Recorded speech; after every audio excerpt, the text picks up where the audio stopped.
ছাত্র জনতার অভ্যুত্থানের পর বিএনপির ডাকা প্রথম সমাবেশে বক্তব্য রাখেন দলটির চেয়ারপারসন বেগম খালেদা জিয়া। বিকালে নয়াপল্টনে দলীয় কার্যালয়ের সামনে আয়োজিত সমাবেশে হাসপাতাল থেকে ভিডিও কনফারেন্সে যুক্ত হয়ে এই বক্তব্য রাখেন তিনি। প্রিয় নম্বর সেট করে বিকাশে সেন্ড মানি করুন ফ্রি। বিসমিল্লাহির রহমানির রহিম। আসসালামু আলাইকুম। দীর্ঘদিন অসুস্থ থাকার পর আপনাদের সামনে কথা বলতে পারার জন্য আল্লাহর কাছে শুকরিয়া আদায় করছি।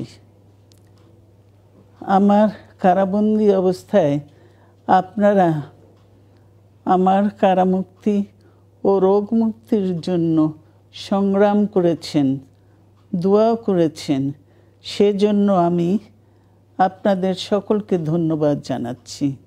দীর্ঘ আন্দোলন সংগ্রাম ও ত্যাগের মধ্য দিয়ে আমরা ফ্যাসিবাদী অবৈধ সরকারের কাছ থেকে মুক্তি পেয়েছি।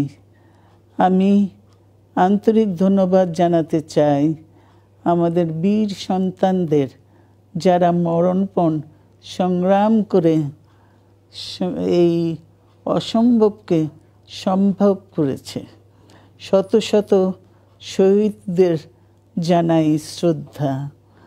এ বিজয় আমাদের নতুন সম্ভাবনা নিয়ে এসেছে। দীর্ঘদিনের নজিরবিহীন দুর্নীতি,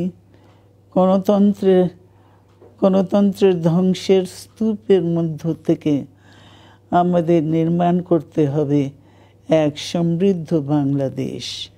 ছাত্র তরুণরাই আমাদের ভবিষ্যৎ।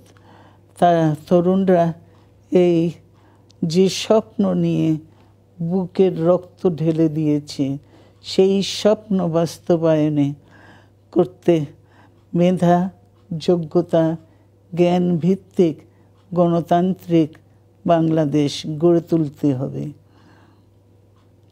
শোষণহীন সমৃদ্ধ বাংলাদেশ। সকল ধর্মের গোত্রের অধিকার নিশ্চিত করতে হবে। শান্তি, প্রগতি আর সাম্যের ভিত্তিতে আধুনিক বাংলাদেশ নির্মাণে আসুন আমরা তরুণদের হাত শক্তিশালী করি। ধ্বংস নয়, প্রতিশোধ নয়, প্রতিহিংসা নয়, ভালোবাসা, শান্তি ও জ্ঞান ভিত্তিক সমাজ গড়ে তুলি। আল্লাহ হাফেজ। বাংলাদেশ জিন্দাবাদ।